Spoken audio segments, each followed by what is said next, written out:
रात के करीब 12 बजे मुझे नींद से जागकर वॉशरूम जाने की जरूरत महसूस हुई। मैं चुपचाप उठा और वॉशरूम की तरफ चला गया। थोड़ी देर बाद जब मैं वापस आया तो मैंने देखा कि भाभी बेड पर सोई हुई थी, लेकिन उनकी पीठ मेरी तरफ थी। कमरे में हल्की सी रोशनी थी, जिससे मुझे भाभी की सिल्क की नाइटी की चमक दिखाई दे रही थी। मैंने धीरे से अपने कदम बढ़ाए और देखा कि भाभी गहरी नींद में थी। उनका चेहरा शांति से भरा हुआ था और उनकी नाइटी ऊपर तक उठी हुई थी। उनका सारा सामान साफ दिख रहा था। यह देखकर मेरी हालत खराब हो गई है। मेरा सोया हुआ भूत जाग गया था, फिर वहीं पर भाभी को। मेरा नाम रोहित है। मैं अंबाला शहर का रहने वाला हूँ। मेरा लंबाई 8 इंच लंबा और 3 इंच मोटा है दोस्तों। अगर मेरे चैनल पर नए होंगे तो सब्सक्राइब जरूर कीजिएगा। कुछ दिन पहले की बात है, जब मैं अपना इंटरव्यू देने के लिए मुंबई से गुजरात जा रहा था। ट्रेन में बैठा तो मेरे सामने वाली सीट पर एक भाभी बैठी थी। वह बेहद सुंदर और आकर्षक लग रही थी। उनका चेहरा एक अलग ही चमक लिए हुए था और उनके लंबे बाल उन्हें और भी खूबसूरत बना रहे थे। उनका भरा हुआ बदन, गोल गोल संतरे और मस्त गठीला शरीर, भाभी को देखकर मुझे बेहद सुकून और मजा आ रहा था और आत्मविश्वास ने मेरी नजरें उनकी ओर खींच ली। ट्रेन चलते चलते मैंने सोचा, क्या मैं उनसे बात करूं? फिर मैंने हिम्मत जुटाई और उनसे बातचीत शुरू की। भाभी ने मुस्कुराते हुए जवाब दिया, आप कहाँ जा रहे हैं? मैंने बताया कि मैं गुजरात जा रहा हूँ, जहाँ मेरा एक इंटरव्यू है। ये सुनकर वह बोली, अच्छा, मैं भी गुजरात की रहने वाली हूँ। मुंबई अपने पति से मिलने आई थी। फिर मैंने उनका नाम पूछा तो भाभी ने अपना नाम ज्योति बताया। मैंने कहा, अच्छा, आप गुजरात में किस जगह पर रहती हो? उसने कहा कि मैं भी कलोल में रहती हूँ। हमें एक दूसरे से बातें करते करते अच्छा लगने लगा। भाभी की बातें सुनकर मुझे उनका व्यक्तित्व और भी पसंद आने लगा। ट्रेन में सफर करते हुए हमने अपने अपने जीवन के बारे में और भी कई बातें साझा की। मैंने बताया कि मेरा इंटरव्यू एक ऑटोमोबाइल कंपनी में है और भाभी ने मुझे प्रोत्साहित किया। भाभी के साथ ऐसे ही इधर उधर की बातें चलती रहीं। मैं पूरे रास्ते उनको ही देखता रहा।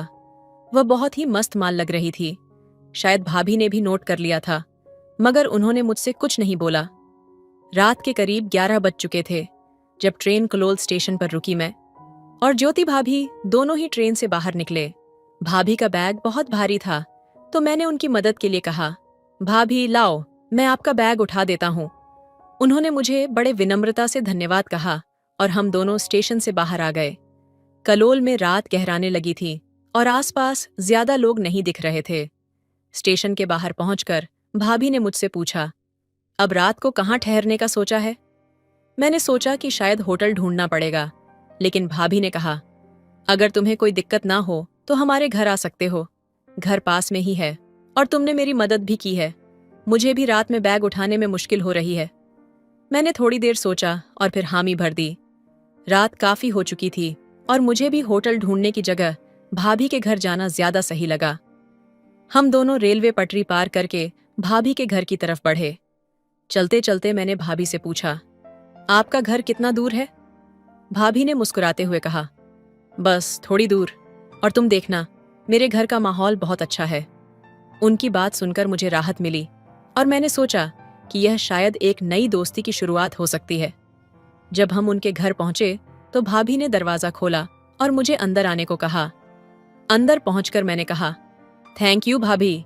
भाभी ने कहा, थैंक यू तो मुझे कहना चाहिए, तुमने मेरी बहुत मदद की है। घर के अंदर एक हल्की सी रोशनी थी और दीवारों पर लगे चित्रों ने घर को एक खास माहौल दिया था। फिर उन्होंने मुझसे पूछा, रोहित, तुम्हें भूख लगी है? क्या खाना पसंद करोगे? मुझे भी थोड़ी भूख लग रही थी तो मैंने कहा, भाभी चावल बना लो, जल्दी बन जाएंगे। भाभी हंसी और बोली, ठीक है, मैं कपड़े चेंज करके आती हूँ। तुम भी सामने वाले कमरे में जाकर कपड़े बदल लो और थोड़ा आराम कर लो। मैं उस कमरे में चला गया जहां उन्होंने इशारा किया था। वहां जाकर मैंने अपने कपड़े बदले और हाथ मुंह धोकर तैयार हो गया। मैंने एक आरामदायक लोवर और टी शर्ट पहन ली थी। थोड़ी देर बाद भाभी अपने कमरे से बाहर आई। उन्होंने काले रंग की सिल्क की नाइटी पहनी हुई थी, जो बहुत ही खूबसूरत लग रही थी। उनके कपड़े सादे थे, पर उन पर बहुत अच्छे लग रहे थे। मैंने उन्हें देखा और वे मुस्कुराते हुए बोली, क्या हुआ, ठीक नहीं लग रही हूं क्या? मैंने तुरंत जवाब दिया, अरे भाभी, आप तो बहुत अच्छी लग रही हो मेरी इस बात पर। वे भी मुस्कुरा दी और फिर रसोई में खाना बनाने चली गई। मैं वहीं बैठा बैठा अपने फोन में कुछ देखने लगा और भाभी ने रसोई में चावल और सब्जी की तैयार शुरू कर दी। कुछ ही देर में रसोई से पक रहे खाने की खुशबू आनी शुरू हो गई और मेरे पेट में हल्की सी भूख और तेज हो गई। भाभी ने मुझसे कहा, खाना बस बन गया है, तुम मेज पर बैठ जाओ। मैं मेज पर बैठ गया और उन्होंने मेरे सामने चावल और सब्जी परोसी। अब वह खाना खाने लगी। खाना खाते हुए हम बातें कर रहे थे। भाभी ने पूछा, खाना कैसा है? मैंने कहा, बहुत अच्छा है। फिर भाभी ने पूछा, और घर कैसा लगा? मैंने कहा, कहाँ, घर भी अच्छा है। फिर भाभी ने धीरे से पूछा, और घरवाली कैसी लगी? मैं थोड़ा चौंका और मैंने बोला, वो भी बहुत अच्छी है। इस पर वह थैंक यू बोलकर खाना खाने लगी। हम दोनों ही मुस्कुरा रहे थे और एक दूसरे से नजरें चुरा रहे थे। फिर भाभी ने मेरे बारे में पूछा, इंटरव्यू का टाइम क्या है? तो मैंने बोला, कल 10 बजे हैं। भाभी ने कहा, फिर तो कोई प्रॉब्लम नहीं है, मैं तुम्हारे लिए नाश्ता बना दूंगी, तुम खाकर ही जाना। मैंने भी हाँ बोल दिया। फिर हम दोनों ने खाना खत्म किया। खाना सादा था लेकिन बहुत स्वादिष्ट था। हमने साथ बैठकर खाना खाया और बातें की। उन्होंने अपने परिवार के बारे में बताया कि उनके पति मुंबई में काम करते हैं और वह कलोल में अकेली रहती हैं। उनके हंसमुख स्वभाव ने मेरे दिल में उनके प्रति और भी इज्जत बढ़ा दी। रात गहरी हो चुकी थी और हम दोनों ने खाना खाकर बर्तन साफ किए। फिर भाभी ने कहा, तुम्हें आराम करने की जरूरत है, सुबह जल्दी उठना है ना? फिर मैंने पूछा, आप परफ्यूम कौन सा यूज करती हो? आपके रूम से बहुत अच्छी महक आ रही है।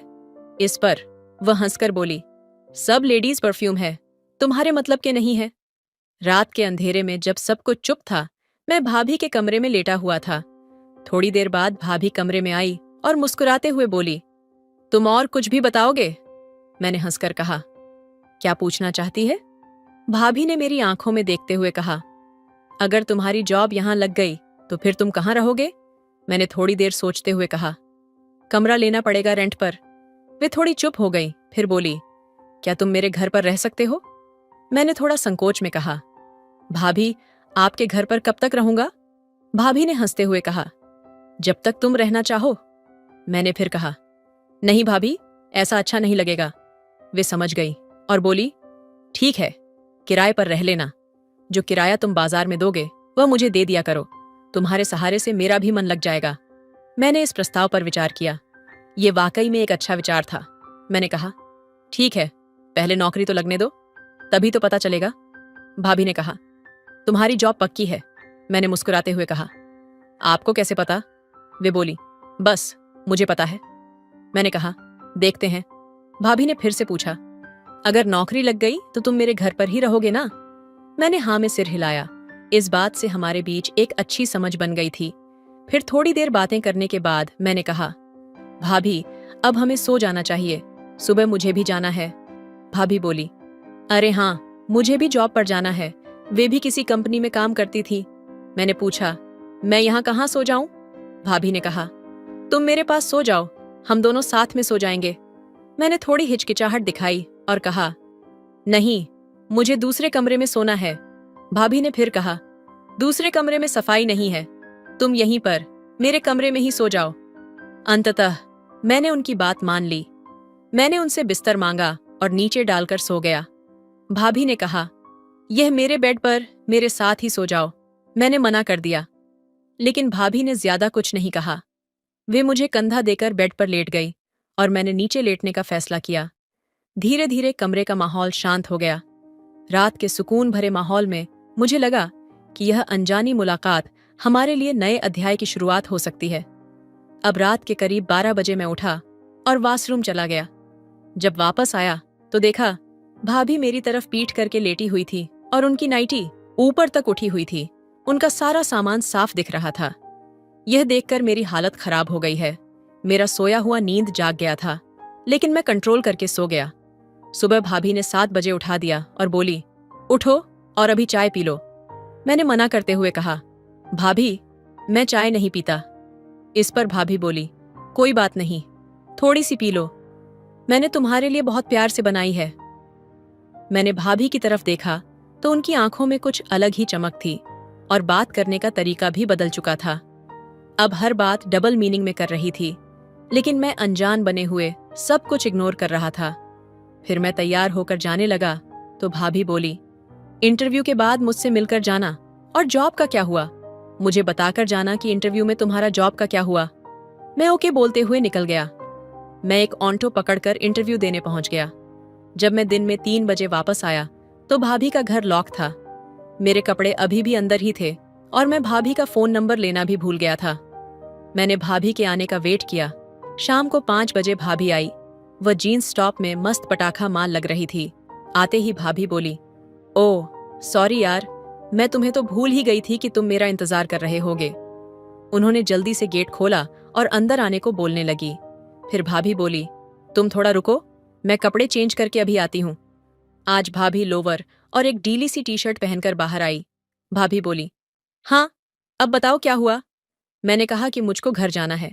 इस पर भाभी थोड़ा उदास हो गई और बोली, क्या हुआ? इंटरव्यू सही नहीं हुआ? क्या जॉब नहीं लगी? ऐसा कैसे हो सकता है? तुमको मना कैसे कर सकते हैं? वह लोग ऐसा लग रहा था कि मानो जैसे उनको इस बात का बहुत दुख हुआ हो। मैंने भाभी से कहा कि ऐसी कोई बात नहीं है, मेरी जॉब लग गई है और मुझको 3 दिन बाद ज्वाइन करना है। इस पर भाभी खुश होकर पूछने लगी कि फिर घर क्यों जा रहे हो? उनके पूछने से साफ पता चल रहा था कि जैसे भाभी को मेरा जाना अच्छा नहीं लग रहा था। मैंने कहा, मेरे पास इतने कपड़े नहीं हैं, मैं अपने घर वालों से मिलकर आऊंगा और अपने कपड़े भी ले आऊंगा और कुछ जरूरी सामान भी लाना है। इस पर भाभी ने एक आशा भरी निगाहों से पूछा, वापस तो आओगे ना? उनकी आंखों से साफ लग रहा था कि जैसे मेरे बिना भाभी का मन ही नहीं लग रहा हो। मैंने भाभी से कहा, भाभी मैं जरूर आऊंगा। फिर भाभी थोड़ा खुश हो गई और बोली, जाओगे कब? ट्रेन कब की है? मैंने बोला कि कल मॉर्निंग की है, नाइट की ट्रेन में कोई सीट नहीं है। इस पर भाभी बहुत ज्यादा खुश हो गई और बोली, ओके, तो फिर आज तुम्हारे लिए रूम की सफाई करते हैं और शाम को पार्टी करते हैं। मैंने बोला, पार्टी किस लिए? भाभी बोली, अरे तुम्हारी जॉब लग गई है इसलिए पार्टी करते हैं, चलो पार्टी दो। मैंने उनसे कहा, मगर मेरे पास इतने पैसे नहीं हैं। इस पर भाभी बोली, कोई बात नहीं, पार्टी मैं दे दूंगी, जब तुम्हारी सैलरी आ जाए तो वापस कर देना। फिर हम दोनों ने खाना खाया और रूम की सफाई करने में लग गए। सफाई करते करते देर हो गई थी।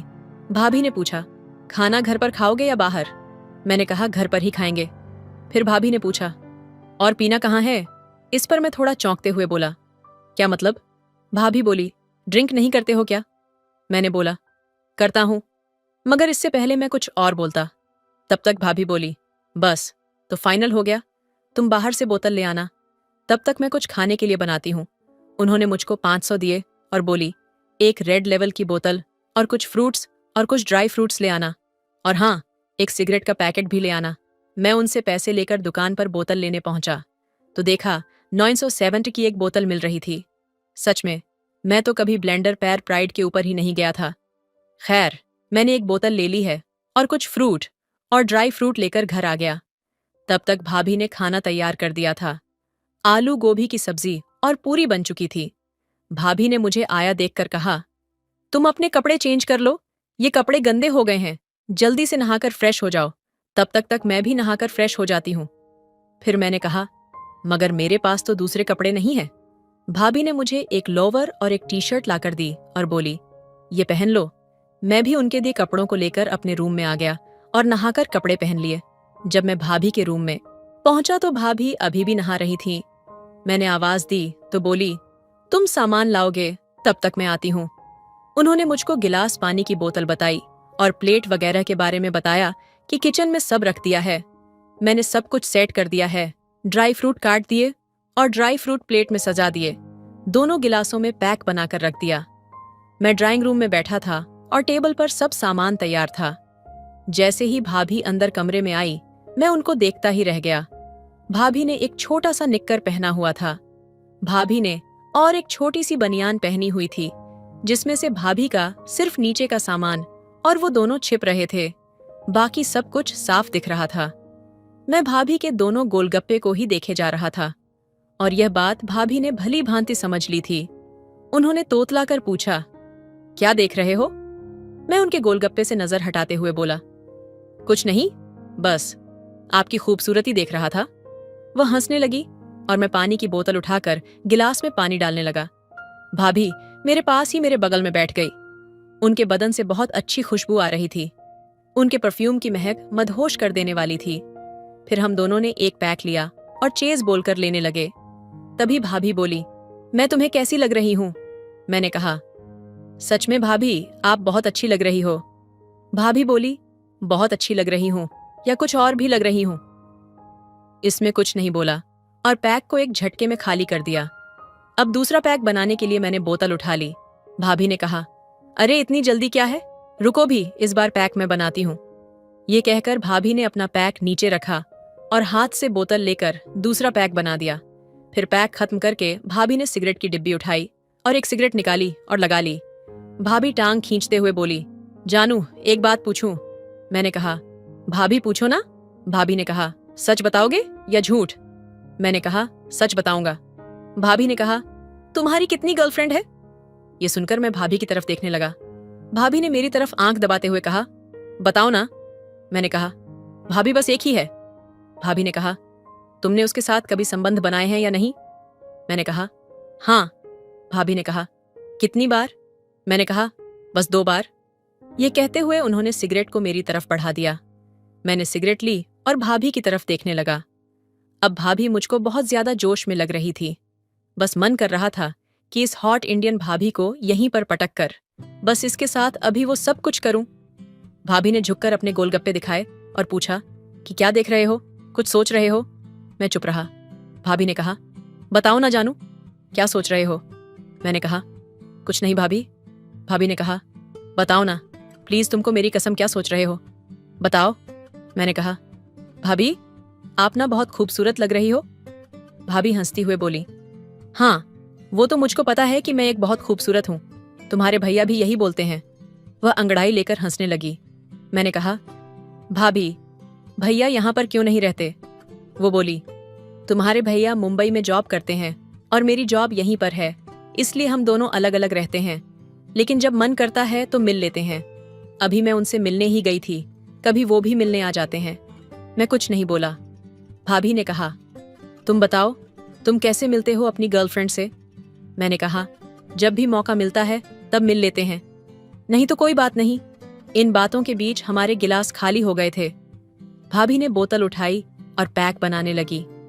हम दोनों ने पैक खत्म किया और मैंने सिगरेट सुलगा ली। तब मैंने महसूस किया कि भाभी का हाथ मेरी जांघ पर घूम रहा था। मैंने भाभी की तरफ देखा तो भाभी मुस्कुरा रही थी। फिर भाभी ने मेरे हाथ की सिगरेट ले ली और टच मारकर मेरे मुंह पर मारती हुई बोली, मुझको तुम बहुत अच्छे लगने लगे हो।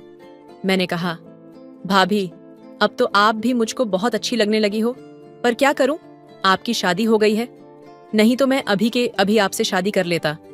यह कहकर मैं हंसने लगा। भाभी ने कहा, कोई बात नहीं देवर जी, मैं भी तुमसे शादी नहीं कर सकती, पर तुम मेरे साथ कुछ भी कर सकते हो। इस पर मैं सोचने लगा और बोला, कुछ भी? भाभी बोली, हाँ कुछ भी, जो तुम्हारा मन करे। मैंने फिर से कहा, देख लेना, मैं कुछ भी कर सकता हूं।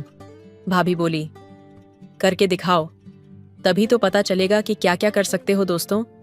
मुझे उम्मीद है कि आपको मेरी कहानी में मजा आ रहा होगा। फिर हॉट इंडियन भाभी की रात भर का गेम खिलाया। फिर भाभी ने बोला, बहुत मजा आया, मॉर्निंग में मेरी ट्रेन थी। तो फिर भाभी ने बोला, चलो अब जाओ और जल्दी से वापस आकर मेरी बची हुई आग को बुझा देना, मैं तुम्हारा इंतजार करूंगी।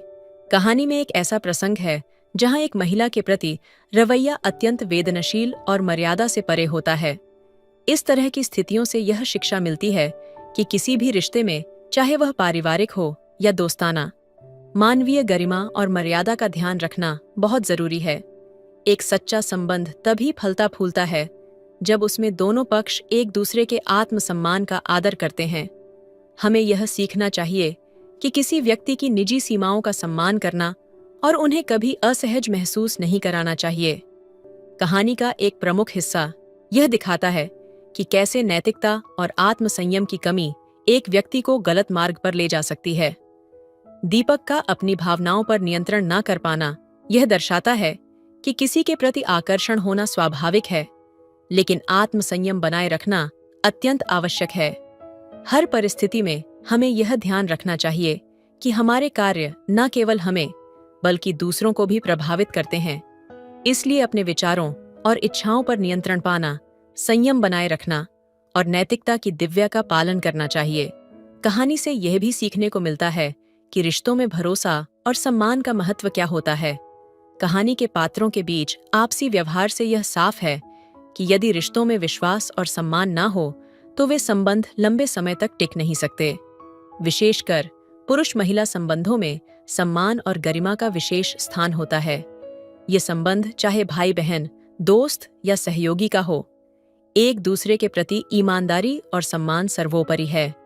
तो दोस्तों, आपको एक कहानी कैसी लगी, कमेंट करके जरूर बताइए। हेलो दोस्तों, स्वागत है आपका हमारे YouTube चैनल पर। रात का सन्नाटा धीरे धीरे कमरे में फैल चुका था। घर के आंगन में एक पुराना चूल्हा रखा था जो अब अपनी उम्र के कारण ठीक से जल नहीं पा रहा था। रश्मि, 24 साल की एक विधवा महिला, दिन भर की थकान के बाद चूल्हे के पास बैठी थी। उसकी आंखों में थोड़ा सा निराशा और एक उम्मीद थी। वह जानती थी कि आज भी उसे कुछ अच्छा नहीं मिलने वाला है, लेकिन फिर भी वह उम्मीद से चूल्हे को देख रही थी, जैसे उसकी आंच फिर से जलेगी और उसका दिन कुछ बेहतर होगा। तभी उस छोटे से गांव में हवा का झोंका आया और साथ में लाया एक आवाज, दीदी, क्या मैं आपकी मदद कर सकता हूँ? रश्मि ने चौंक कर सिर उठाया। सामने खड़ा था करण जोशी, 22 साल का लड़का जो कभी कभी घर के आसपास देखा जाता था। उसकी आंखों में एक चमक थी जो उसे अलग करती थी। वह एक साधारण लड़का था, लेकिन उसके चेहरे पर एक अजीब सी मासूमियत थी, जैसे दुनिया को न जाने क्या देख रहा हो। उसने मुस्कुराते हुए कहा, मुझे लगता है आपका चूल्हा ठीक से जल नहीं पा रहा है। क्या मैं मदद कर सकता हूँ? रश्मि ने उसकी तरफ देखा। उसकी मदद के प्रस्ताव को लेकर वह थोड़ी झिझक रही थी, लेकिन फिर भी उसने सिर हिलाया और कहा, ठीक है, अगर आप मदद कर सकते हो तो। करण ने बिना और कुछ कहे चूल्हे के पास जाकर उसे ठीक करना शुरू कर दिया। उसके हाथों में कुछ ऐसा था जो चूल्हे के बुझते हुए अंगारों में फिर से जान डाल रहा था। रश्मि को जैसे एक अजीब सा एहसास हुआ। उसके दिल में कहीं हलचल सी होने लगी। वह देख रही थी कि कैसे करण बड़े सलीके से चूल्हे को दुरुस्त कर रहा था, और उसकी आंखों में कहीं एक गर्माहट थी जो रश्मि के दिल को छू रही थी। आपका नाम क्या है? रश्मि ने धीमे से पूछा, जैसे उसने पूछने का कोई कारण नहीं रखा हो। करण, करण जोशी, उसने बिना झिझके जवाब दिया। उसकी आवाज में एक आत्मविश्वास था जो रश्मि को और भी अजीब सा महसूस करा रहा था। आपका नाम? रश्मि, उसने हल्का सा मुस्कुराते हुए कहा, लेकिन उसकी मुस्कान में एक दुख की छाया थी जिसे करण ने महसूस किया। हालांकि उसने कुछ नहीं कहा। चूल्हा अब धीरे धीरे जलने लगा था और आंगन में हल्की सी गर्मी फैलने लगी। रश्मि ने देखा कि करण अभी भी चूल्हे के पास खड़ा था और अब वह उसकी तरफ देख रहा था, जैसे वह कुछ कहना चाहता हो। रश्मि की धड़कनें तेज हो रही थीं। उसे नहीं पता था कि ये क्या था, एक अजनबी का मदद करना या फिर उसकी आंखों में वह कुछ था जो रश्मि के दिल की गहराई को छू गया था। आप ठीक हैं? करण ने धीरे से पूछा, जैसे रश्मि की उदासी का राज वह जानने के लिए बेताब हो। उसकी आंखों में एक सौम्यता और समझ थी जो रश्मि को असहज कर रही थी। वह जानती थी कि वह सिर्फ एक साधारण लड़का नहीं था। उसकी मासूमियत और गहरी नजरों में कुछ था जो उसे खींच रहा था। रश्मि ने गहरी सांस ली और फिर मुस्कुराते हुए कहा, धन्यवाद करण, बहुत अच्छा किया तुमने। करण के चेहरे पर एक हल्की सी मुस्कान फैली, लेकिन उसमें कुछ ऐसा था जो रश्मि के दिल को धड़कने पर मजबूर कर रहा था। वह बिना कुछ कहे धीरे से चूल्हे के पास से हटने लगा, लेकिन अचानक रुककर उसने कहा, आपको इस चूल्हे की चिंता नहीं करनी चाहिए रश्मि दीदी, मैं यहां हूं। अगर कभी और कुछ चाहिए हो तो मुझे बताइएगा। रश्मि की आंखों में एक नया सा कंफ्यूजन था। वह महसूस कर रही थी कि यह लड़का एक अजनबी होते हुए भी उसे कुछ खास समझता है, कुछ ऐसा जो उसे किसी ने पहले कभी नहीं समझा था। उसकी आंखें करण से मिलीं और एक पल के लिए दोनों की नजरें एक दूसरे में गुम हो गईं। उस क्षण में जैसे समय थम गया हो। रश्मि को यह समझ में नहीं आया कि वह क्या महसूस कर रही थी, लेकिन उसके दिल में एक हल्की सी उम्मीद जगी। क्या यह वह एहसास था जो उसने कभी खो दिया था? मैं जा रहा हूं, करण ने फिर से कहा, लेकिन हमेशा यहां हूं। उसकी आवाज में एक दिलचस्प अजनबियत थी जो रश्मि के भीतर कुछ और महसूस करा रही थी। वह बस उसे देखती रही जब तक वह अंधेरे में खो न गया। उस रात चूल्हे की आंच से ज्यादा रश्मि के दिल में कुछ और जलने लगा था। क्या यह वही प्यार था जो उसने कभी खो दिया था, या फिर यह एक नई शुरुआत थी? रश्मि ने आंखें बंद की और एक गहरी सांस ली। वह जानती थी कि करण के साथ कुछ था जो उसे समझने में वक्त लगेगा, लेकिन वह चाहती थी कि वह वक्त जल्दी आए। रश्मि उस रात सो नहीं पाई। चूल्हे की हल्की सी आंच करण की यादों की तरह दिल के भीतर फैल गई थी। वह सोच रही थी, क्या वह सही था जो उसने बिना सोचे समझे एक अजनबी की मदद ली थी? लेकिन फिर उसी पल उसे याद आया कि जब करण ने उसकी आंखों में देखा था तो वह महसूस कर रही थी जैसे किसी ने उसके दिल को पहचाना हो, कुछ ऐसा जो वह खुद भी शायद भूल चुकी थी। उसकी मासूमियत और आत्मीयता ने उसे गहरे तक छुआ था और आज वह हर पल बस उसे ही सोच रही थी। अगले दिन जब सूरज की किरणें दरवाजे से आंगन में आ रही थीं, रश्मि ने बाहर झांका और फिर उसकी नजरें वहीं रुकीं जहां उसने रात को करण को जाते देखा था। वह उसी रास्ते से वापस आ रहा था, हाथ में कुछ सामान लिए। रश्मि का दिल तेजी से धड़कने लगा। वह चाहकर भी खुद को रोक नहीं पाई। उसके कदम जैसे बिना किसी इरादे के करण की ओर बढ़ गए। तुम फिर से? रश्मि ने खुद को संभालते हुए कहा, लेकिन उसकी आवाज में एक हल्का सा कंपन था जो वह चाहकर भी छुपा नहीं सकी। हाँ रश्मि दीदी, करण ने धीरे से कहा, मैंने सोचा तुम्हारी मदद कर सकता हूं। आज मैं सब्जियां लाया हूं, कुछ ताजा खाना पकाना चाहिए।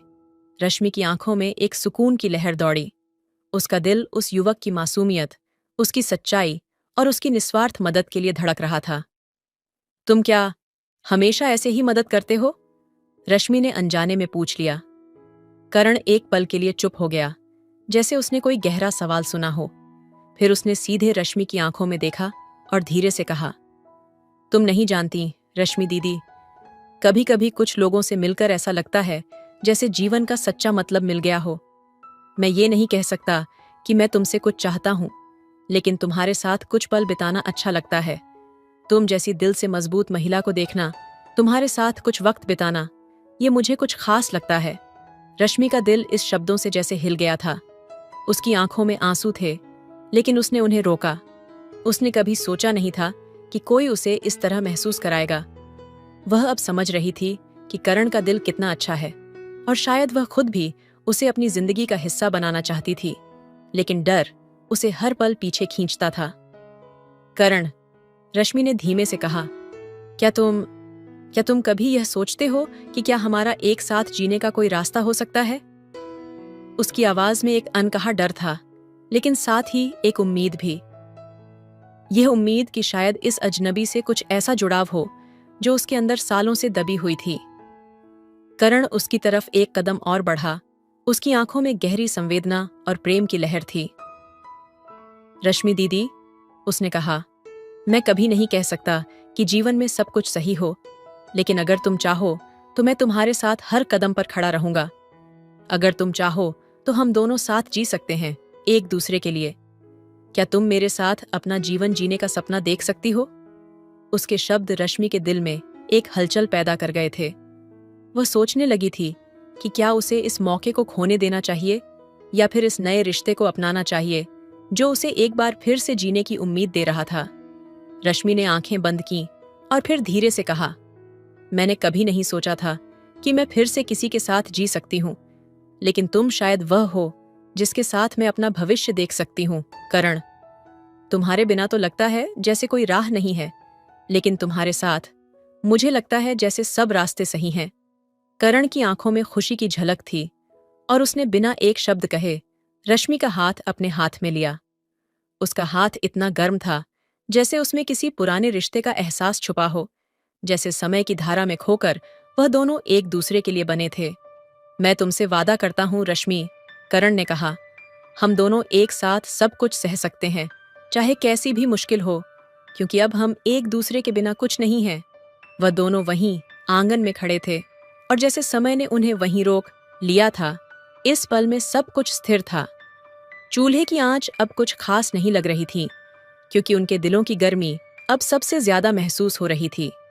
और तभी रश्मि ने यह तय किया, वह अब अकेली नहीं है, वह किसी के साथ अपना जीवन बिताने जा रही है जो उसे सचमुच समझता है। करण का हाथ थामे रश्मि ने महसूस किया कि उसने सच में अपने जीवन का सबसे अहम फैसला ले लिया था। अब वह जानती थी कि दोनों के बीच जो रिश्ता बन रहा था वह सिर्फ एक प्यार भरा दिल नहीं, बल्कि एक अडिग साझेदारी थी। साथ जीने और मरने का एक वादा, एक प्यार जो किसी भी दुख दर्द को पार कर सकता था। करण और रश्मि के बीच कुछ था जो शब्दों से परे था। दोनों के दिलों के बीच एक अदृश्य राग बजा था, एक ऐसा राग जो न तो बयां किया जा सकता था, न ही समझा जा सकता था, बस महसूस किया जा सकता था।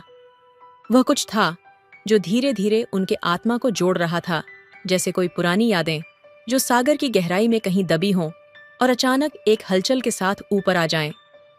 रश्मि के दिल में डर था, लेकिन अब वह डर उसे काटने की बजाय उसे और करीब लाता था। वह जानती थी कि कभी किसी ने उसे इतना समझा नहीं था, लेकिन अब करण उसकी आंखों में देखता था और उसे लगता था कि वह उसे हर एक पल के भीतर जानता है। उसकी नजरें, उसकी मुस्कान, उसका हर एक शब्द, वह सब कुछ बहुत ज्यादा खास था। और इस खासियत ने रश्मि को उस अजनबी के करीब खींच लिया था जिसे वह खुद से इतना दूर समझती थी। एक शाम जब सूर्यास्त के समय दोनों चूल्हे के पास बैठकर भोजन बना रहे थे, रश्मि की आंखें उसकी ओर उठीं। वह चुपचाप किसी परिस्थिति को महसूस कर रही थी, कुछ ऐसा जो वह बहुत समय से भूल चुकी थी। करण, वह धीरे से बोली, उसकी आवाज में हल्की सी कांप थी। क्या तुम भी कभी डरते हो? करण ने किचन से पत्तियां काटते हुए सिर उठाया और उसके चेहरे पर कुछ ऐसा था जो रश्मि को अचानक ही जज्बातों से भरा महसूस करवा गया। उसने धीमे से कहा, डरते हो? वह चुप हो गया और फिर धीरे से अपनी जगह से उठा। उसके कदम रश्मि के पास आए और वह खड़ा हो गया। क्या तुम जानती हो रश्मि, जब से मैंने तुम्हें जाना है मुझे डरना छोड़ दिया है। मैं अब नहीं डरता, अब डर की कोई जगह नहीं है। रश्मि ने उसकी बातों को सुना और जैसे उसके दिल में बर्फ की चादर धीरे धीरे पिघलने लगी। करण की आंखों में वह सच्चाई थी जो उसने कभी महसूस नहीं की थी, एक ऐसी सच्चाई जो उसके भीतर घुले हुए दर्द और अकेलेपन को एक हल्की सी राहत दे रही थी। लेकिन क्या तुम जानते हो करण, रश्मि ने अपनी आंखें भरते हुए कहा, मैंने कभी यह नहीं सोचा था कि मैं फिर से किसी के साथ जी सकती हूँ।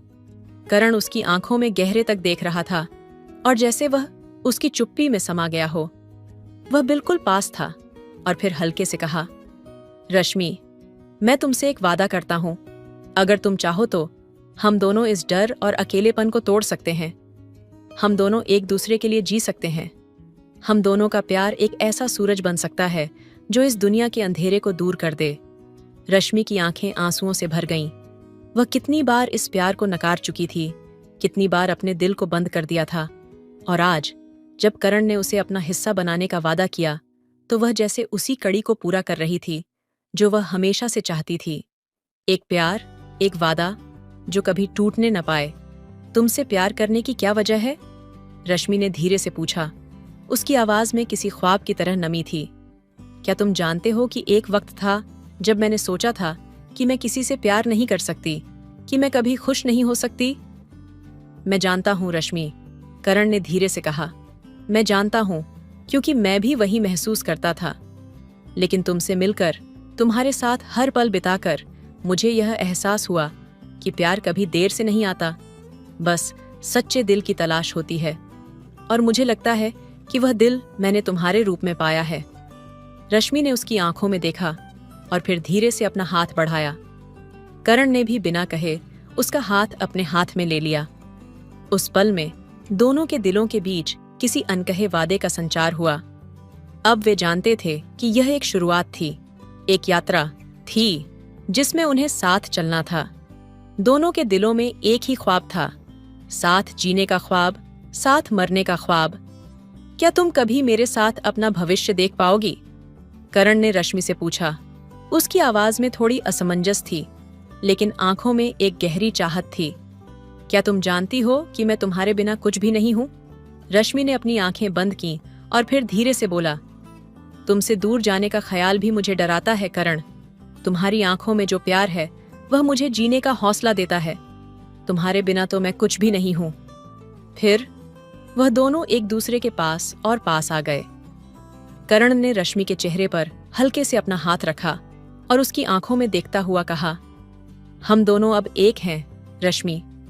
तुम मेरे साथ हो और मैं तुम्हारे साथ हूं।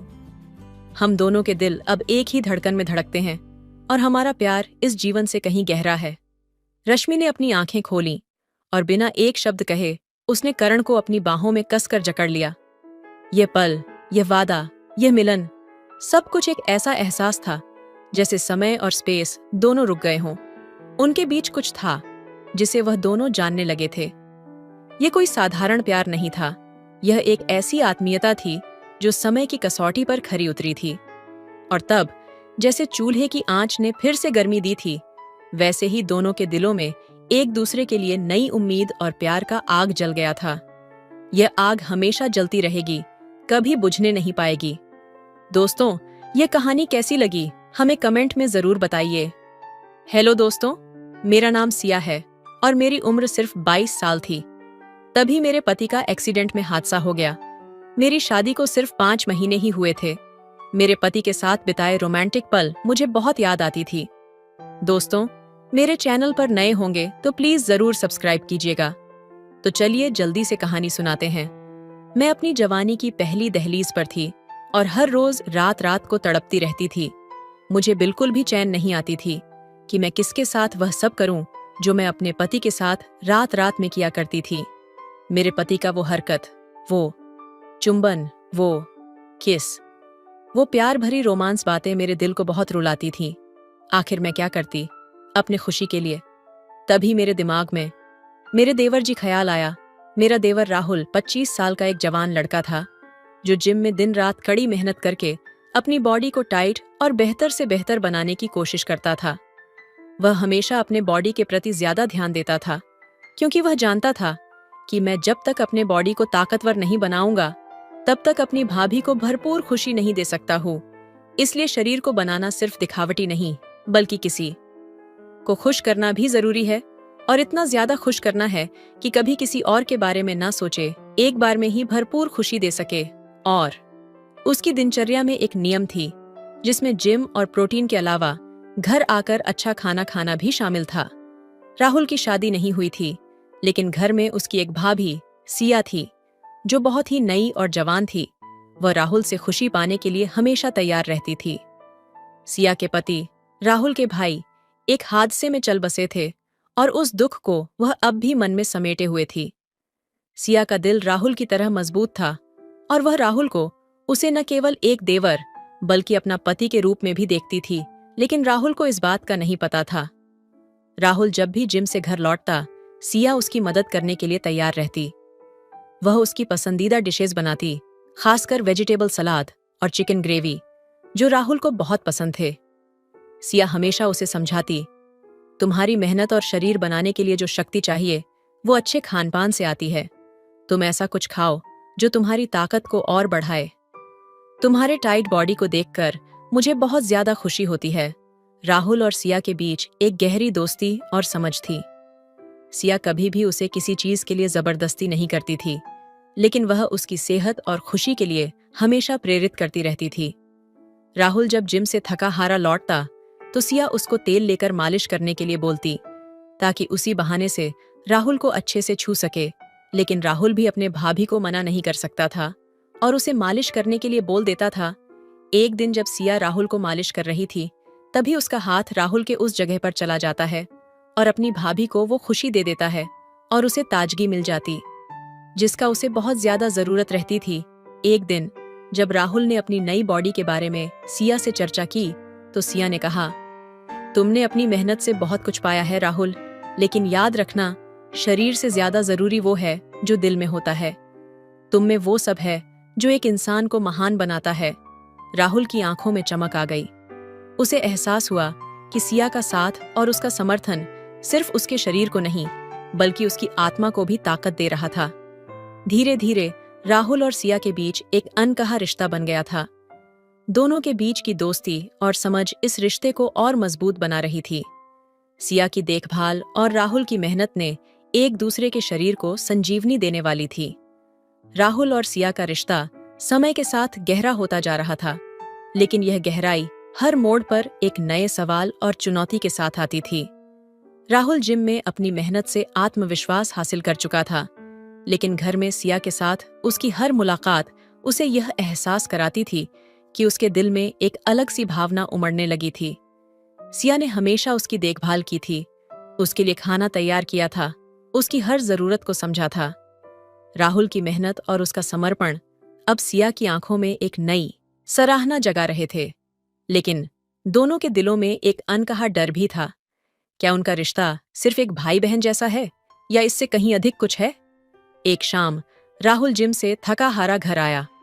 वह हमेशा की तरह अपनी प्रोटीन शेक लेकर सोफे पर बैठा और अपनी स्ट्रेचिंग करने लगा। सिया रसोई में थी और उसे पता था कि राहुल का दिन बहुत लंबा और कठिन रहा होगा। उसने उसे आराम करने के लिए कहा और एक गरम सूप बनाने का फैसला किया। सिया जब राहुल के पास आकर सूप देने लगी तो राहुल ने उसकी ओर देखा और बिना किसी खास वजह के कह दिया, सिया, तुम हमेशा मेरी ताकत रही हो। तुम अगर मेरे साथ न होती तो शायद मैं इतना आगे न बढ़ पाता। उसकी आवाज में एक हल्की सी उदासी और अजनबी सी गहराई थी, जैसे वह कुछ और कहने वाला हो, लेकिन शब्द नहीं मिल रहे थे। सिया ने उसकी आंखों में देखा। तुम में वो सब है राहुल, जो एक इंसान को मजबूत बनाता है। सिया ने सशक्त और शांत स्वर में कहा, तुमने जो भी पाया है वो तुमने अपनी मेहनत से पाया है, लेकिन मैं सिर्फ तुम्हारा समर्थन देने के लिए हूं। राहुल ने फिर से सिया को देखा, लेकिन इस बार उसकी आंखों में वह पुरानी बहन जैसी स्नेह भावना नहीं थी। उसमें कुछ और था, कुछ ऐसा जो शब्दों में नहीं था। वह सोचने लगा, क्या यह भावना सिर्फ एक भाई की स्नेह भावना है या कुछ और? क्या यह वो बारीक रेखा है जिसे पार किया जा सकता है? सिया ने उसे देखा और वह समझ गई कि राहुल के दिल में कुछ बदल रहा था। उसने धीरे से राहुल से कहा, तुम मेरे लिए हमेशा एक बेटे जैसा ही रहोगे, लेकिन कभी कभी हम सबको अपने दिल की आवाज सुननी चाहिए। राहुल चुप था। उसने सिर झुकाया और खामोशी से सूप पीते हुए सोचा। एक तरफ उसका दिल सिया के प्रति एक गहरे सम्मान और कृतज्ञता से भरा था, और दूसरी तरफ उसे खुद से सवाल करने की आवश्यकता महसूस हो रही थी। क्या वह सिया के लिए केवल एक भाभी की तरह महसूस करता था, या कहीं न कहीं वह उस रिश्ते को और गहरे स्तर पर महसूस करने लगा था? एक दिन राहुल ने अपने दिल की बात सिया से कहने का मन बनाया। उसने देखा कि सिया घर में अकेली बैठी थी, उसे कोई काम नहीं था। राहुल धीरे से पास आया और कहा, सिया, मैं तुमसे कुछ कहना चाहता हूँ। सिया ने उसकी ओर देखा और मुस्कुराई। क्या बात है? राहुल ने गहरी सांस ली। मैं जानता हूँ कि तुम हमेशा मेरे लिए वहां रही हो, लेकिन कभी कभी मुझे लगता है कि मैं तुम्हारे बिना अधूरा हूं। तुम मेरी ताकत हो सिया, तुम मेरी सबसे बड़ी प्रेरणा हो, लेकिन क्या कभी तुम्हें ऐसा महसूस हुआ कि हमारे बीच कुछ और भी हो सकता है, कुछ और जो अभी तक हमने महसूस नहीं किया? सिया का चेहरा पल भर के लिए गहरे विचारों में डूब गया। उसने कुछ कहा नहीं, बस एक लंबी चुप्पी रही। राहुल ने महसूस किया कि उसने शायद कुछ बहुत बड़ा कह दिया है, लेकिन सिया को अब भी किसी जवाब की जरूरत थी। सिया ने धीरे से जवाब दिया, राहुल, कभी कभी हमारे दिल की आवाज बहुत जटिल होती है। रिश्तों में गहराई होती है और उसे समझना आसान नहीं होता। हम दोनों एक दूसरे के लिए बहुत महत्वपूर्ण हैं, लेकिन इस रिश्ते को हमें बहुत सोच समझकर समझना होगा। यहाँ सिया की आवाज में एक गंभीरता थी, लेकिन साथ ही एक सहानुभूति भी। उसने राहुल को आश्वासन दिया कि वह हमेशा उसकी ओर से खड़ी रहेगी, चाहे जो भी हो।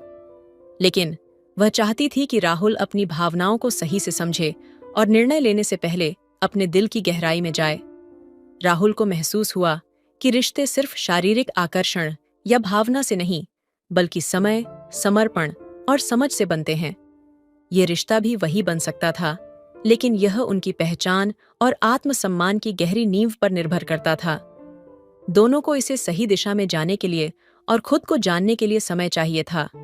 आपकी ओर से दिए गए दिशा निर्देशों के तहत मैं एक सकारात्मक और संवेदनशील कहानी को आगे बढ़ाते हुए, ये ध्यान में रखते हुए कि दोनों के बीच भावनाएं और रिश्ते पूरी तरह से समझ और विचार से विकसित हो रहे हैं। इसे रोमांटिक और दिलचस्प तरीके से लिख रहा हूं। कुछ महीनों के बाद राहुल और सिया के रिश्ते में एक नई गहराई आई थी। दोनों के बीच का समय और संवाद अब पहले की तरह हल्का नहीं था। वे एक दूसरे से अब केवल परिवार और जिम्मेदारियों के बारे में नहीं बात करते थे, बल्कि भावनाओं, ख्वाहिशों और ख्वाबों की भी बात करने लगे थे। राहुल को अब यह महसूस हो रहा था कि वह सिया के बिना अपना जीवन नहीं सोच सकता था। उसका दिल उसी की तरफ खींचता था जैसे कोई अनकहा तार दोनों को जोड़ता हो। जब भी सिया उसके पास होती, वह उसकी उपस्थिति में खुद को सुरक्षित और संपूर्ण महसूस करता था। उसने सिया से एक दिन पूछा, सिया, क्या तुम कभी सोचती हो कि हम दोनों को अपनी जिंदगी में कुछ नया शुरुआत करनी चाहिए? क्या तुम कभी सोचती हो कि हम एक दूसरे से कुछ ज्यादा हो सकते हैं, सिर्फ भाभी देवर के रिश्ते से कुछ अलग? सिया ने गहरी सांस ली और उसकी आंखों में वही पुराना विचारमग्न भाव था। वह जानती थी कि यह सवाल आना था, क्योंकि दोनों के बीच का रिश्ता अब उस बिंदु पर पहुंच चुका था जहां इन भावनाओं को अनदेखा करना असंभव था। राहुल, मैं जानती हूं कि हमारी जिंदगियां कभी एक जैसे नहीं रहीं और हम दोनों ने बहुत कुछ देखा है।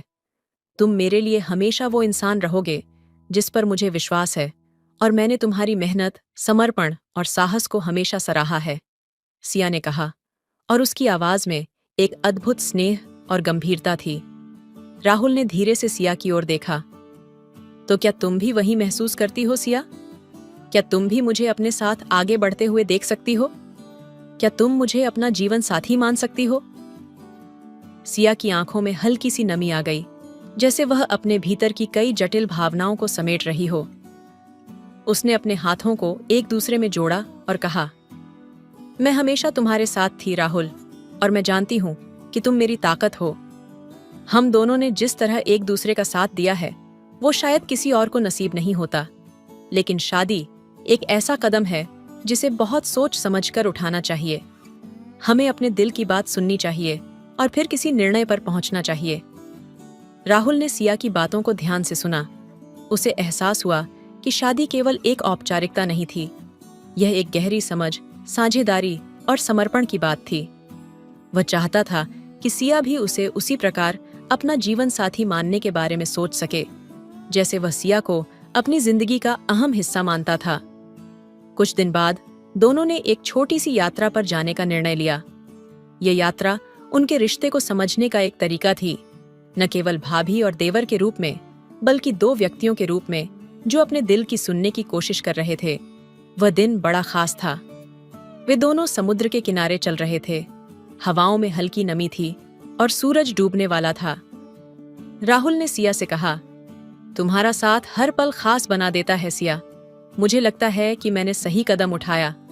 तुम मेरे जीवन का हिस्सा हो और मुझे यह एहसास हुआ कि मैं तुम्हारे बिना जीने की कल्पना भी नहीं कर सकता। सिया ने राहुल की ओर देखा और उसकी आंखों में गहरी समझ और प्यार की झलक थी।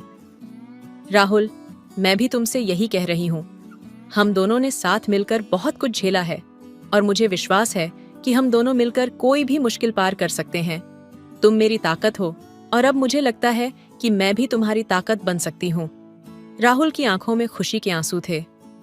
तो क्या तुम मेरे साथ अपना जीवन बिताना चाहोगी सिया? क्या तुम मेरी पत्नी बनना चाहोगी? सिया ने मुस्कुराते हुए धीरे से सिर हिलाया। हाँ राहुल, मैं तुम्हारे साथ अपना जीवन बिताना चाहती हूँ। इस पल ने दोनों के रिश्ते को एक नया आयाम दिया।